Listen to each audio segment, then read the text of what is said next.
Welcome back to the Lifestyle School podcast. Today, we're going to dive deep into a topic that I think is wildly underestimated when it comes to weight loss, insulin resistance, and overall metabolic health, and that is your sleep. If you have ever joined any of my weekly community meetings on Mondays, you know that I talk about sleep ad nauseum. Now, I know many of you listening are super busy. You've got kids, careers, and a million things pulling on your time. It's really tempting to steal a couple of extra hours at night just to get things done or, have some time to yourself. I am super guilty of this. And on the surface, you might think, well, as long as I get my 7 to 8 hours, it shouldn't matter when I sleep, right? But here's the truth. When and how you sleep have a massive impact on your metabolism. And if you've been struggling with stubborn weight, blood sugar swings, cravings, or energy crashes, sleep might actually be the hidden lever that is holding you back.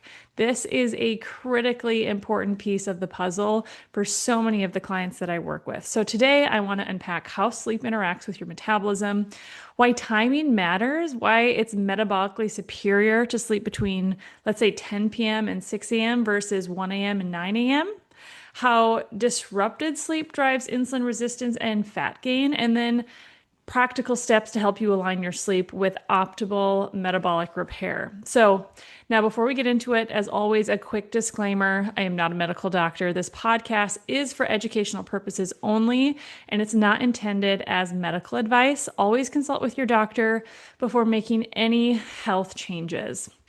And actually, before we get into the topic of sleep, last week on our podcast episode, we talked about Ozempic. I gave you my thoughts, what I believe to be, the positives and negatives, right? Honestly, in my professional opinion, I think there's very few positives when it comes to using a drug to try to lose weight, although for some people there may be some positives. But I wanted to share a story that one of our listeners sent in after listening to that podcast about her experience taking Ozempic. And, this is one person's experience. And as always, it's important to remember that individual responses to any medication can and will vary. But I think her story raises some important considerations. And, this is the side of taking weight loss medications that you don't typically see on places like social media or in the news, right? You're typically seeing it glorified, and these, people are always talking about positive results. Few people want to share, a negative story. So I just wanted to take a moment. This person was kind enough to share their story with me, and then I wanted to pass it on to you guys because I do think it brings up a lot of points that we talked about in the episode last week. So with that, I'm going to read off what she shared. So she says, I took Ozempic and initially lost weight, but I ended up gaining back all the weight I had lost plus an extra 10 pounds along the way. 10 pounds. Along the way, I developed severe pancreatitis and experienced suicidal thoughts and depression after coming off the medication. I also developed stomach paralysis, which caused major issues with digestion and nutrient absorption.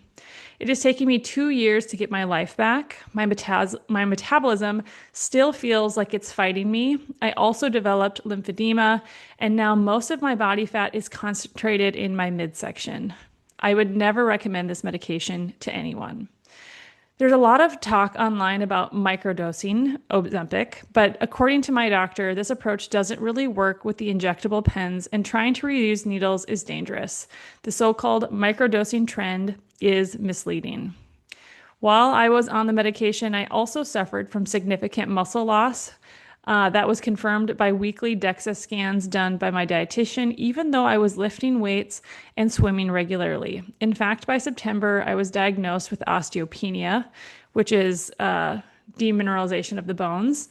Just a few years ago, my bone density had been excellent, but I lost so much muscle and bone during my time on Ozempic. I also developed extreme weakness in my legs to the point where I thought I might have MS. Thankfully, I do not. But the muscle weakness forced me to give up activities I loved, like ski patrol and lifeguarding. Now I am working hard to rebuild my strength. I'm back to swimming, lifting weights, and skiing. I found that doing one meal a day, OMAD, has helped me tremendously in healing, and I'm also taking pharmaceutical grade minerals to support my recovery. I am currently going through a medically supervised metabolic reset program without any drugs.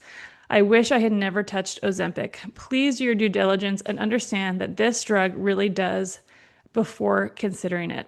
So, pretty heavy story, if I do say so myself. Very sad. 2 years to get your life back, to feel like you're starting to get your life back is not something to take lightly. And so, what I encourage everyone to do is, it has to start with your lifestyle. And that's what we're all about here at Lifestyle School because unfortunately, there is no magic pill that is going to fix our weight issues. It comes back to our lifestyle. It comes back to managing our hormones and setting up our hormones in a way where we're not fighting against them to try to lose weight, right? So, with that, I'm going to transition here. Let's dive into today's topic of sleep. So, I'm really, really passionate about this topic of sleep. And one of the first things I teach my clients in lifestyle school is this simple truth is that hormones, not willpower, drive fat loss and fat storage. I'm going to say that again because it's the truth and it's not said enough. Hormones, not willpower, drive fat loss and fat storage. And sleep is one of the biggest regulators of these hormones. When you don't sleep well, or if you go to bed too late, your levels of ghrelin, the hunger hormone, go up. You feel hungrier all day, even if you ate your normal amount. I think if you could think back to a time where you stayed up super late, maybe on a weekend, maybe you worked a night shift, and the next day you're like, wow, I am so hungry and I'm not, I'm eating the normal amount. Like, what is going on? Well, it's your ghrelin based on your sleep going up. And then also at the same time, our levels of leptin, which are our satiety hormone go down. And so you feel less satisfied after meals and you tend to snack more. So it's like this horrible cycle of more hunger, less satiety. And this combination is a perfect storm that drives overeating and not just overeating of healthy food. There's actually studies that showed sleep deprived people gravitate towards higher carb, higher sugar, more highly processed foods.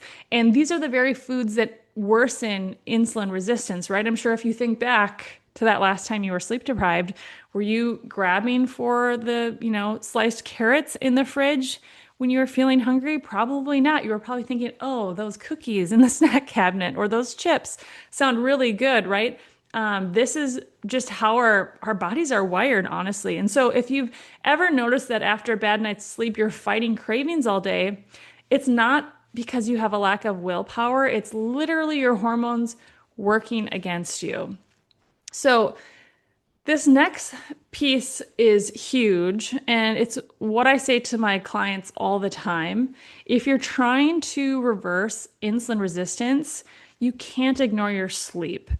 Just one night of sleeping 4 to 5 hours reduces your insulin sensitivity the next day by 30 to 40%.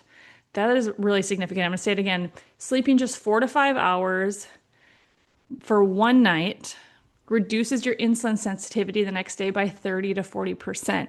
And so what that means on a practical level is that the same meal will trigger a much larger insulin spike. And again, your insulin is your fat storage hormone. And so that's going to drive more fat storage. And it's going to cause more blood sugar swings because when you have a ton of insulin, it can drop your blood sugar really quickly. And then you feel like you're on that blood sugar roller coaster, right? So chronically poor sleep leads to chronically elevated levels of insulin or hyperinsulinemia. It worsens insulin resistance and it's going to increase fat gain, especially around your midsection. And this is one reason shift workers specifically who often, have irregular or late sleep patterns have a dramatically higher risk of type 2 diabetes and obesity. And unfortunately, being a shift worker does shorten your lifespan. There's been some studies to show that. But, unfortunately, my husband is a shift worker. He works in a hospital. And so sometimes there's like not a way around that based on the career that you've chosen. But if you can be really intentional about your sleep, the times where you're not flipping back and forth to days, it is going to make a huge benefit for your health, for your metabolic health. And because as you hopefully know by now from listening to the podcast, if you can be metabolically healthy, every other system in your body is going to work better because our metabolic health is the little engines, in each of our cells that power them to do their job. So whether that's your heart health, your brain health, your immune system, it's so important. So no amount of eating clean or working out can fully compensate for the metabolic damage of ongoing poor sleep. And that is what I want you to really walk away from today's episode, really grasping and understanding is that, I work with clients to help them lose weight, to feel their best. And it's interesting. Some clients I work with, like the main focus is fat loss. But for others, some of them, I work with a lot of moms who are honestly really burnt out. And a huge thing that we end up talking about is sleep and how they can create boundaries in their life so that they can get the sleep that they need to be successful. Because if you're not sleeping, it really doesn't matter how hard you try in these other areas sometimes. It is going to be an uphill battle over and over and over again until you get sleep under control. And so now here's something that I think is really interesting and I think really important for people to understand. This is a mistake I see many people make, and it's that they think 8 hours of sleep is 8 hours, no matter when you get it. I want you to think back to the last time you went to bed at like midnight, if you're usually someone who goes to bed earlier. I'm someone who usually goes to bed between like 8:30 and 9:30. But then I also typically wake up pretty early. But think about the last time you went to bed about midnight. If you're someone who goes to bed a little bit earlier than that, maybe 9, 10, and you got 8 hours of sleep. But how did you feel the next morning? Did you feel as refreshed as you would have had you gone to bed at the normal time? And my guess is the answer is probably no. And I know for me, that's been my experience. And what I want you to know is that 8 hours of sleep is not just 8 hours of sleep, no matter when you get it, because your body runs on an internal clock, and that's called your circadian rhythm. And that is set by the sun, actually. Your hormones, your insulin sensitivity, your fat oxidation, your mitochondrial repair, they are all linked to this clock, this internal clock, which is your circadian rhythm. And so I want to look at the differences of, if you typically go to sleep between like 10 p.m., you wake up at 6 a.m., or versus someone who goes to bed at 1 a.m. and gets up at 9 a.m., what is really going to be the difference? And really, it comes back to this circadian rhythm. So let's talk about melatonin for a second. Melatonin is your sleep hormone, and it starts rising at around 8 to 9 p.m. naturally. And then it peaks around midnight to 2 a.m. And here's the deal. If you aren't sleeping during this window, if you go to bed at like 1 a.m., you blunt your melatonin surge. And what that is going to do is it's going to impair your sleep quality, and it's going to reduce your body's ability to repair, because there's a lot of repair that happens from this 10 p.m. to 2 a.m. window. And the majority of your deep sleep, which is the most restorative stage of sleep, happens in the first, third of the night between 10 p.m. and 2 a.m. This is when growth hormone peaks. And what this does is it drives muscle repair. So if you've been in the gym working out, you need your muscles to be repairing, right? It is when fat burning peaks, and it's where your mitochondria go through a lot of different changes and repair so that your mitochondria can be healthy. And if you push your bedtime late, what ends up happening is you miss this critical window, even if you sleep in later the next morning. You can't just make that up. So getting to bed by 10 p.m. is what I coach my clients. I want everyone in bed by 10 p.m. That is going to be ideal. Even if you think you're a night owl, you got to retrain yourself because your body works on has a circadian rhythm, and we want it to be working properly with the sun so that we can have optimal health. Your insulin sensitivity also peaks in the morning because it's aligned with daylight. So people, who stay up late and sleep in tend to eat their meals later in the day.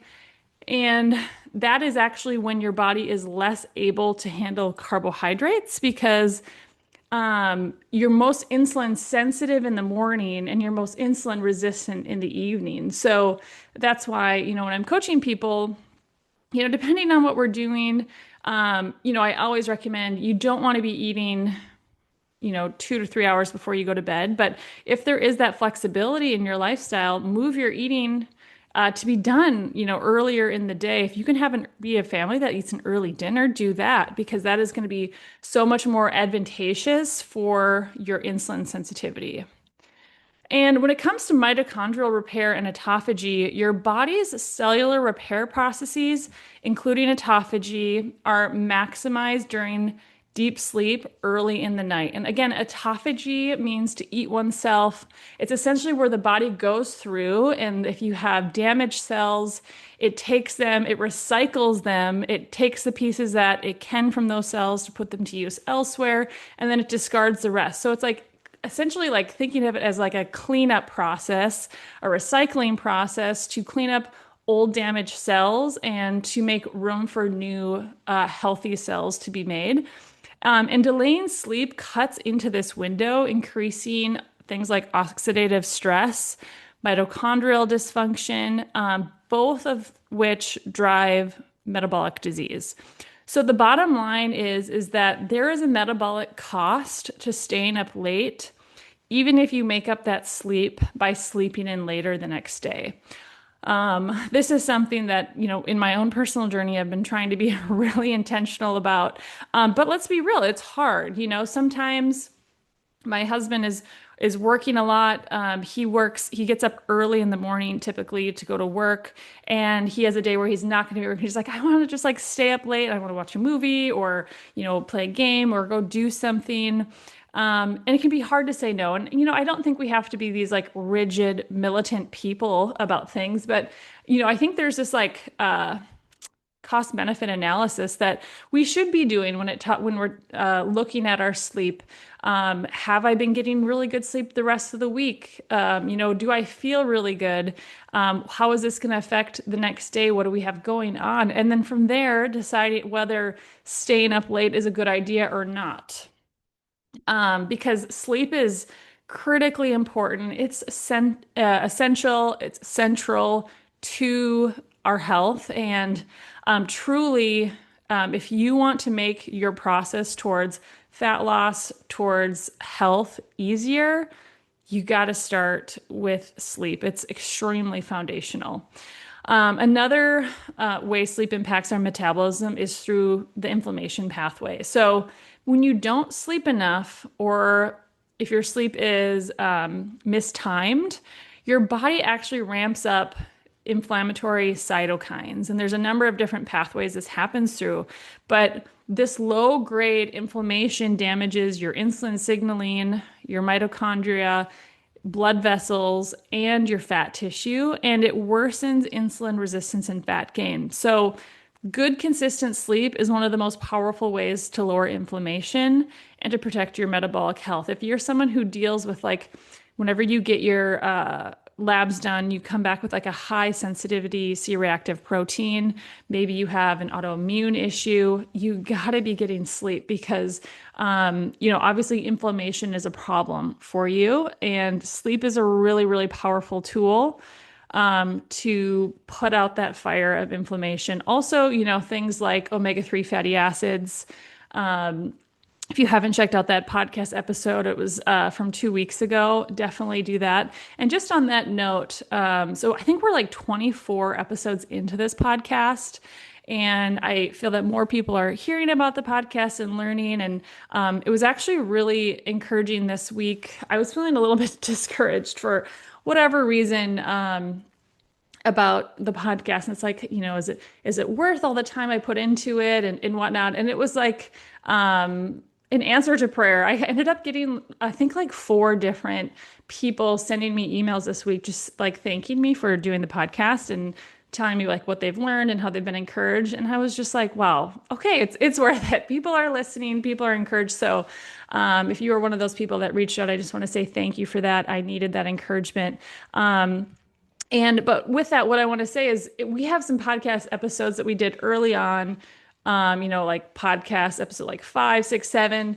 I did different ones on hunger and leptin. And honestly, I thought they were really great podcasts, if I do say so myself. So I want to encourage you, if you're just new to the podcast, go back and listen to some of those older podcasts.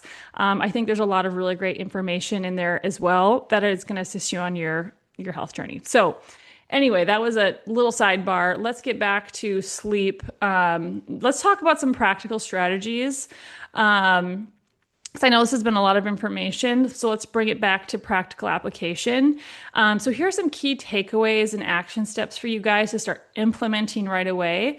That is going to just help you so much on this journey. So number 1, and I kind of already said this, but aim to be in bed by 10 p.m., asleep at the latest by like 10:30, 11. This is going to really help you on your journey. It's going to regulate your hunger hormones. It's going to lower inflammation. It's going to regulate your appetite. Cravings are going to get better. And you're just going to feel generally more motivated to make those, good choices that can sometimes feel hard when we're working to change our lifestyle. And, if you struggle to go to bed early because of, kids, late dinner, work, all of that, sometimes you really have to start strategizing how you can, start that process, because bedtime, I think for most people really starts with dinner. Like if your dinner is at 7:30, it's going to be really hard to be in bed by 10, especially if you have kids. So, starting thinking about like, okay, how can I do dinner differently? And how can all those like post dinner things happen in a strategic way so that I can be in bed by 10. Also set an alarm on your phone at like 9:30 or even 9 o'clock saying, hey, time to start heading towards bed. Because I think a trap many people fall into is they're like, oh, it's 10 o'clock, I need to go to bed. So then they start their bedtime routine, and before you know it, it's 11 p.m. and they're just getting into bed. So that is a big one. Next is, waking up between 5:30 and 6:30, ideally with natural light. Is huge because when we wake up with the sun, when we get melatonin, or not melatonin, when we get the sunlight in our eyes, right away when we wake up in the morning, what that does is it triggers our melatonin to be released about 16 hours later in the day when it's time for bed. And if you're someone who struggles to fall asleep at night, this can be a really powerful free tool to do to help you fall asleep and produce more melatonin. And then lastly, when it comes to sleep timing is, we just got to be consistent. Our body loves rhythm. And if you go to bed at the same time and wake up at the same time, eventually you're not even going to really need your alarm clock. You're just not naturally going to start waking up. You're not going to feel tired. You're just going to kind of bounce out of bed and you're going to feel like a new person. So I strongly recommend having a pretty consistent sleep schedule and rarely deviating from that. Next, optimizing your sleep environment is important. So sleeping in a dark room, using blackout curtains or a sleep mask. A little story about this. We moved in March and our new house doesn't have blackout curtains, and just with the way the windows are set up, they have like this crown molding thing at the top. So I don't even know if I could put up blackout curtains.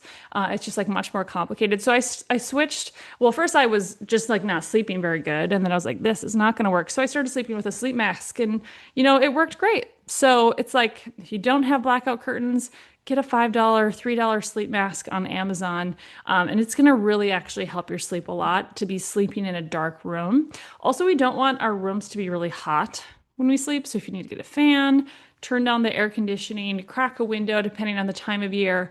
Sleeping ideally in a room that's about 65 to 67 degrees Fahrenheit is ideal for optimal sleep. And then lastly, and I know this is super hard, guys, no screens 1 to 2 hours before bed. I can't say I do a great with this one. Sometimes I do good though about wearing my blue light suppression or blue light blocker glasses, because blue light from screens, from TV, from your phone, what it does is it suppresses melatonin, and we need melatonin to fall asleep and stay asleep. So you want to start thinking about that. And then, things like managing stress before bed. Elevated cortisol at night can prevent deep sleep. So maybe don't open your work emails, right before bed.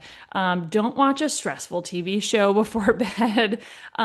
Build in stress reduction practices, things like deep breathing, maybe journaling, gentle stretching, doing a gratitude practice. All of these things are going to kind of help calm our body down and prepare us for a good night's sleep. And then when it comes to our meal timing, I know I mentioned this earlier, but I think it's worth repeating.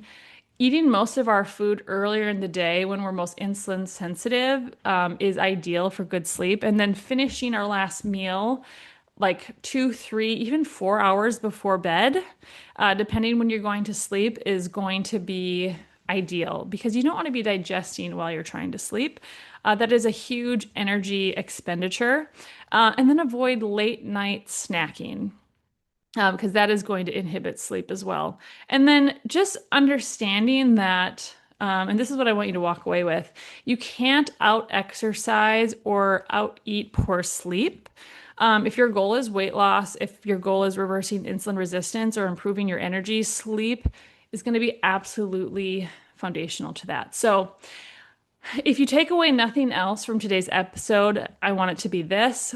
Sleep is not optional if you want true lasting metabolic health. It's just as important as your food choices and your workouts. And in some cases, it might be even more powerful.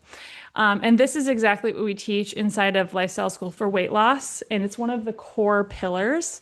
So we help our clients rebuild their circadian rhythm, optimize sleep timing, and finally give their bodies the chance to fully repair and function as they were designed to. Because when you do this, when you get your sleep aligned, your cravings go down, your blood sugar stabilizes, energy goes up, fat loss becomes easier, and your body starts to feel like it's working with you instead of against you, which is exactly what we want, right? So take a look at your sleep this week. Are you giving your body the opportunity it needs to truly restore and heal? If not, start here and it will pay dividends in every part of your health journey. So with that, guys, I want to say thank you so much for tuning in today. If you found this helpful, please be sure to share it with a friend who might need to hear it. And as always, leave a comment. We'd love for you to leave a review, 5-star review, ideally, if you're enjoying this show, and share it with a friend because that is truly how, it helps me out so much, and it hopefully can help others. It's a very saturated market, the podcast world. So if you do find this episode helpful, if you've been enjoying it, if you could share it with someone that you care about, that would mean the world to me. So with that, you guys, I'll see you next time on the Lifestyle School podcast.